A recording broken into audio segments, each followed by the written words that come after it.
တောင်ပေါ်ဒေသခီးစဉ်တစ်ခုတွားရောက်လည်ပတ်ခြင်းယခုအားဆိုရင်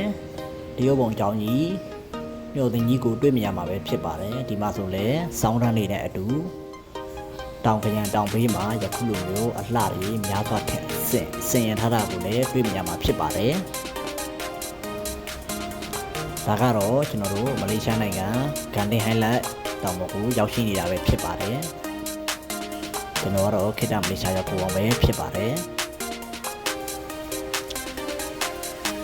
စိတ်ကြီးဘယ်လောက်ပဲညစ်စရာရှိနေယခုလိုမျိုးခီးတင်နေသွားလိုက်ပါအဲဆိုရင်တော့ပင်ပန်းသမျှအပင်ပန်းနေအပန်းဖြစ်နိုင်ပါတယ်